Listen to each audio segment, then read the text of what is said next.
Phil Vassar here in Stagecoach, everybody. All right. Hello, guys. Good to see you again. Good to see y'all too. Really good.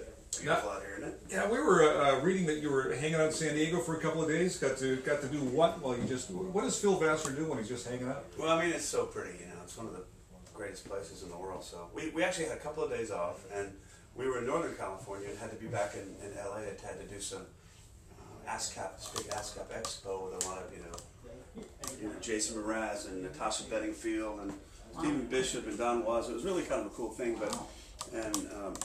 so we did all that kind of stuff. But I said, man, let's go to San Diego and hang out. Just please take me to the beach or something. So we just kind of went down, and I got to visit a couple of my buddies I hadn't seen in a long time, and catch up on my sleep and my rest, and run a little bit, which is great. I got to run on the beach, so it was really great. I love it. It's my favorite. Now, I remember you. One of the coolest writing experiences you ever had was coming up with an idea and then phoning yourself and leaving it on your message machine. You know, that's true, actually. You know, I think I left my phone number there. Tommy's got it, I guess. But now I've got this iPhone. I can just, just sort of do the voice memos. But but what I usually have to do is, I didn't carry a tape recorder around, so I call my answer machine at home and leave it. I'd actually play it over into the phone, sing into it. Pretty bad. That's funny. Is that the most unusual way you've actually had to write something, or has this technology helped you? And how long was it from the point that you recorded that and remembered you did it? I didn't remember I did it. I just got home and I was checking my messages. I had the Orkin guy and whoever, and then hear myself singing. Went, oh yeah! So I got to write it down. And so it's kind of, I'm sort of ADD. You probably haven't figured that out at all. But aren't all piano I'm a little players? scattered. Yeah. Well, most of the piano players are very focused and and very serious and practice and all that crazy stuff. Yeah. Not you. You're jumping on top of the piano and getting crazy. And, which I do way better than play it. And no, but it's it just is that way sometimes, and you're so scattered on the road and you're all over the planet. So literally you just kind of you sort of take it when you can get it. And you're right. When you have an idea, you just really have to sort of get it. And then, so I go through my voicemails now and my voice messages and just kind of go through it, and I'll have a list of 25 ideas. Wow. So it'd be good. It's nice. Keep up that way. Now, what happens when you translate that to live performance? Because obviously, the keyboard is your thing, right? Mm-hmm. So when you're writing, are you writing with a keyboard in mind, or well, it depends. I do write on guitar some. I started out on guitar and drums. But yeah, I always kind of have.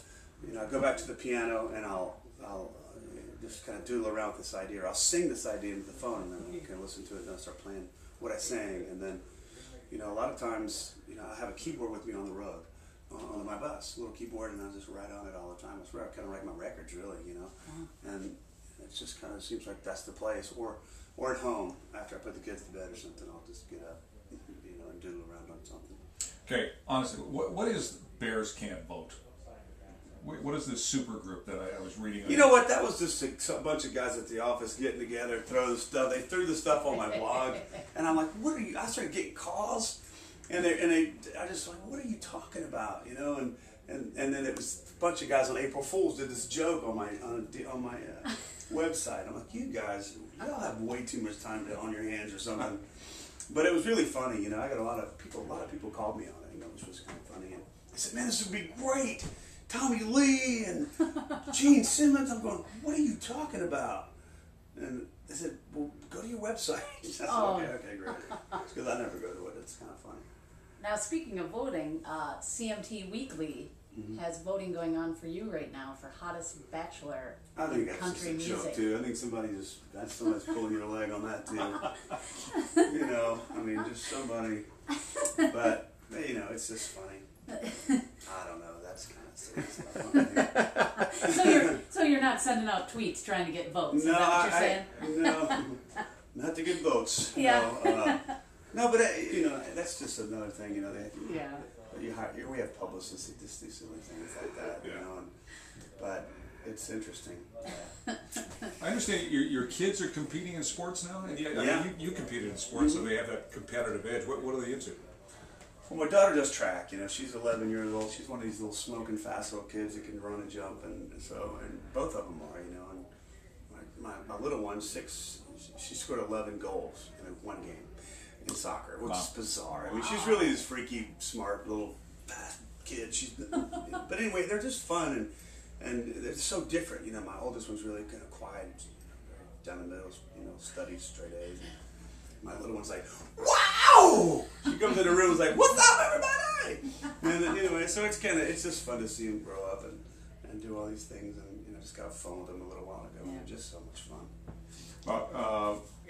Any idea of when we're going to see and hear some new Phil Vassar stuff? Well, the same week my record comes out, the label closes and pulls into another. It's just one of these. Yeah. I got label.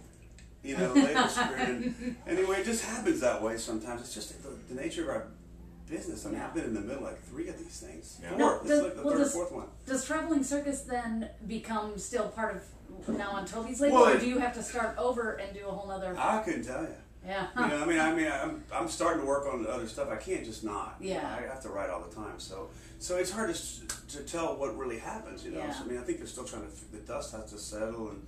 But when you're in the middle of something like that, you just finish a whole project, and basically it's just sitting there now. So I'm just like, wow. So anyway, it's all good. I love the stuff that's on that record. And, hopefully somebody will like it, or cut it or something. I don't know. It doesn't really matter, I guess, at this point. But I just always just move forward. I can't look back and go, good God, because if I did that, I'm still here. I'm 6 albums later.